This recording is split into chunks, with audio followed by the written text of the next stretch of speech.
During my sophomore year in high school, one of my closest friends got pregnant at the young age of 15. I was the very first person that she told, and I remember that moment vividly. Choir class had just ended, and she pulled me aside to talk to her. As the words came out of her mouth, we sat together and just cried.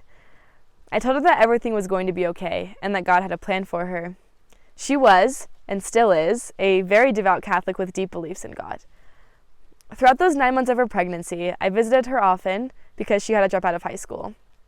Even though I didn't see her every single day in class, our relationship grew only stronger because of God's love that I felt for her during that time.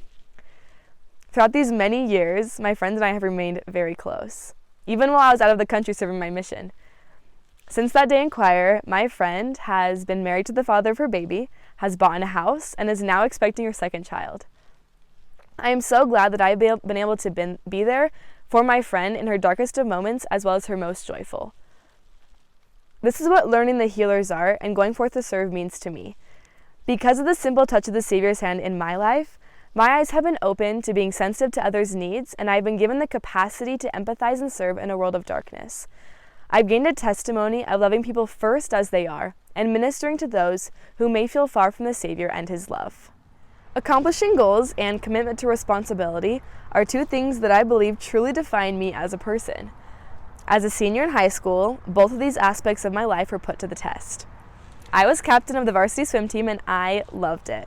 I had worked the 3 years prior to get to that point, and I was very proud of my accomplishment. I enjoyed being a leader because I was responsible not only for the success of the team, but also for the well-being of the team members. During the same time, I was asked to join a group that would be hiking the Grand Canyon. I was so excited about this opportunity because I knew I wouldn't get the chance very often, not to mention it had always been a huge dream of mine to accomplish a goal as big as that one. I began rigorous training, hiking multiple times a week all over the Phoenix Valley, and I felt prepared to hike the Grand Canyon.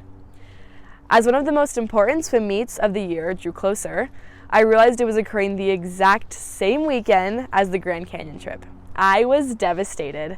I had a huge decision to make. I knew I had to be there for my team, but also I had spent so much time and energy in training for the Grand Canyon. After several days, I decided to forego the long-awaited backpacking trip. I knew I'd made the right choice because I had made a previous commitment to my coaches as well as my team members. This important life lesson of choosing one priority at the expense of another has taught me to make difficult decisions in my life on my own and has molded me into someone who is loyal and committed.